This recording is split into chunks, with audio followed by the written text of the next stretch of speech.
Dante's discussion.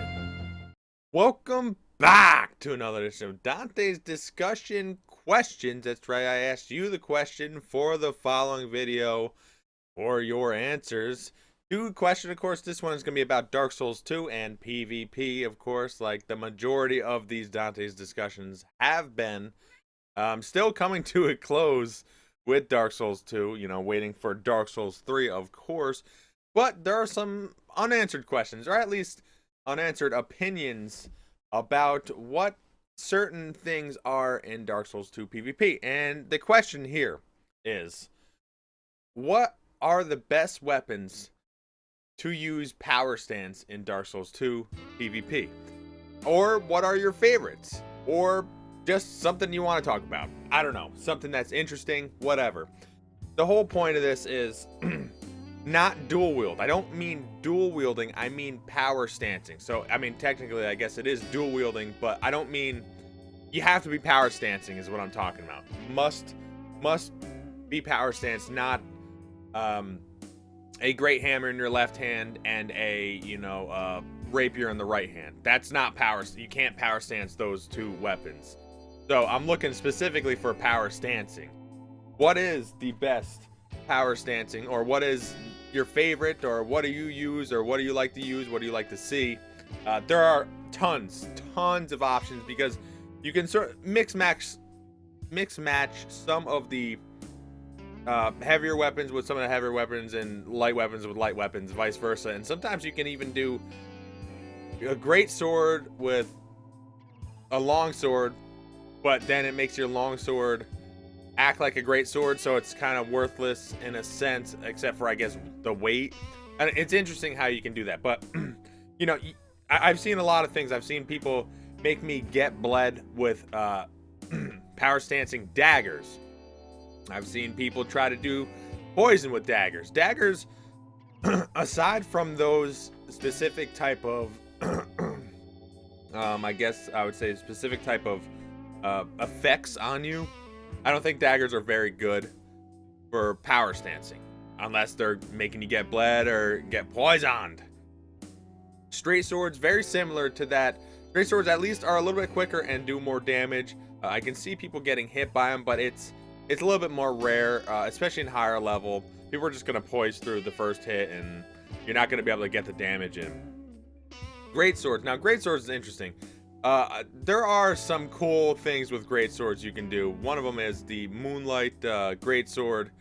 You can do like Moonlight and Ben Hearts, and they look cool together. I mean, it's not necessarily like that great as far as damage wise, but it's still something to consider. Ultra great swords are where things get interesting. Now, there are, I believe, it might work for, I don't think it's for great swords because I don't power stance them too often, but I know with ultra great swords, you can do the swiping and you can do the top down chop, which the top down chop is usually pretty bad. The sideways swipe, that's the one you want. But one of my favorites, if not my favorite, is obviously the smelter and the old smelter sword. I mean, that's that combo. That's that wombo combo. They both light up. You can cancel it and then just crushing down on people. What else do we got? We got curved swords. Curved swords, I have been messed up by curved swords before. Power stance. They do very quick swiping. Well, I don't know what the hell they're like diagonal attacks. They do very quick diagonal attacks. Most of them, I'm pretty sure. And running attacks, obviously, on curved swords are amazing, so they can be utilized that way. But as far as power stancing, I think the L2 sucks. It's pretty bad. It's pretty slow, and you see it. But the L1, you can usually get people if you can stun lock them in at least 4 hits. So they're not bad. Curved great swords. All right, now this is one thing that's interesting. Curved great swords, not that great generally. I believe they do the top down if you have them together, except for the curved nil greatsword, which you can pair, I think it has to be in your left hand. You can pair it with most great weapons, maybe not great hammers, that I'm not sure about.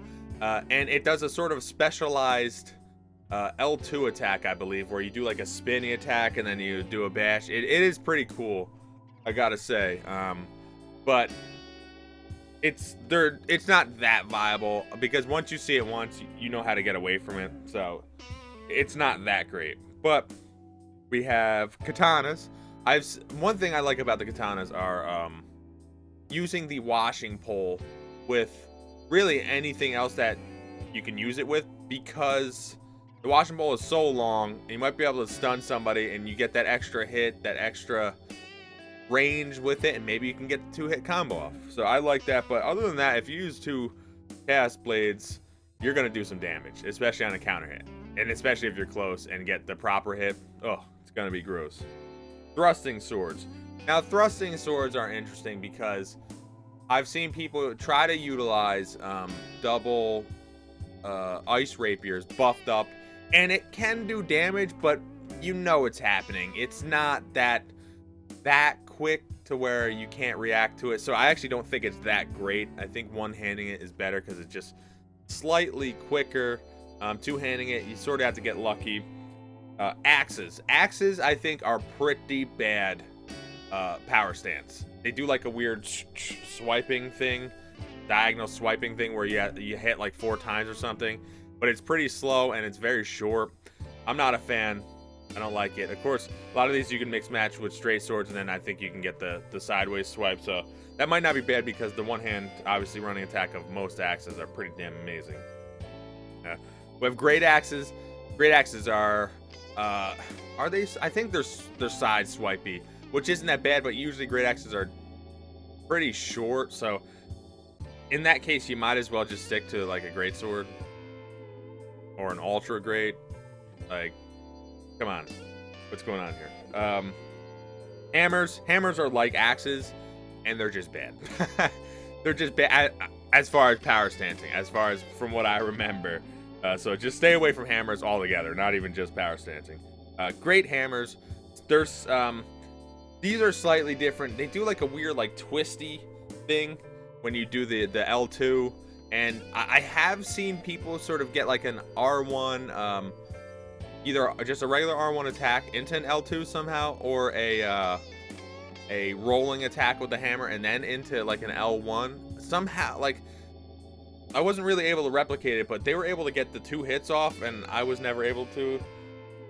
I just don't know why. Sometimes that works out for people. Spears are similar to thrusting swords, except spears are just overall good and their hitboxes are crazy. So actually, power stancing spears isn't terrible. The only thing you have to watch out for is your stamina consumption, because it takes a lot of stamina to do any hits with that. What do we got? Halberds. Halberds are horrible. Yeah. Power stancing halberds are really bad. They might be the worst power stancing. Maybe that and reapers. I don't know. They're the worst, because they do like a weird chop, and it's so stupid. I mean, they're hard to use anyway, and then you just try to power stance them, and it's like, okay, well, if I'm going against someone who has played this game before, I lost. Reapers, I'm pretty sure Reapers are the same way. I have not used Reaper's power stance very often, so that one I'll have to check on, but I'm pretty sure they're the same way as halberds. Lances are pretty similar to thrusting swords. You know, you do the pokey attack. It's pretty hard to pull off, and you destroy your stamina. A lot of this is utilized sort of countering somebody. So if somebody's attacking you and you do the power hit, you're gonna do more damage because of, you know, the counter damage, the pokey, old Leo ring if you have it, and stuff like that. Dual wielding Twinblades. This is one I have to check out, because I actually don't remember I don't remember at all what the hell the moveset is on that. I'm sure it's bad, but that's one now I'm very interested in. I can't believe I don't think I've ever tried that. Oh, wow. Yeah, I gotta check that out. Check it out. Tell me what you think. And yeah, whips power stance. A lot of times that is actually the way to go with whips. A lot of the whips attacks are pretty slow, but if you power stance them, you can at least do some damage with them. Generally, you probably won't hit somebody, although there are attacks that are sort of staggered when you do it's like a whip back and forth. Like if you do that, you might be able to get somebody in a roll punish. If you do the L2, I believe that's just a one big whip with both of them. That one's not as good because you get backstab with ease. Claws, if you're not using a power stance, you're not using it right, as far as I'm concerned. You basically have to power stance them because you want that rapid hit. You can usually get people in like 4 and 5 hits with that, especially with the stone ring. So that's actually one of the weapons that is way better power stance, way better. I think fists are a different story. Fist, you can go either way with it. I think it just depends on your style with fists. Fist is weird. You power stance it, you lose some of the mobility on some of the attacks, but I think fist might be one where you sort of have to switch on and off between them a lot. I don't know. I think that all depends on your playstyle, but you know, I run through all the list of them. Obviously, there's certain caveats. I did a video of using the broken straight sword on the right hand and using a smaller weapon like katana or straight sword on the left hand. And if you do that power stance, you basically use like no stamina, so it's pretty sweet. People always think you're out of stamina and you just keep attacking them forever. It's pretty awesome. There's very few other exceptions to that. Like I said, the curved nil greatsword, that one makes a weird sort of attack when that's in your left hand, I believe. There's not many other specialized. There might be some other specialized ones. Put in the comments below if I'm missing something that's specialized. Because you know, I haven't run through every single weapon power stance with every other weapon, you know, because that just takes a weird amount of time and whatever. But I'm curious to see what you think. What is your favorite power stance? What is the best power stance? And just tell me an interesting power stance. Why would somebody use that? Like the malformed skull and malformed shell. I mean, I feel like there's better weapons to power stance than just those two together, but guess what? I've done it and I've seen it, and it's just fun. I mean, sometimes I power stance weird weapons just because it's fun or it's different or it's interesting. And yeah, just tell me what you think. Like, comment, subscribe. I will be back, and just get ready for the next video of power stancing mayhem.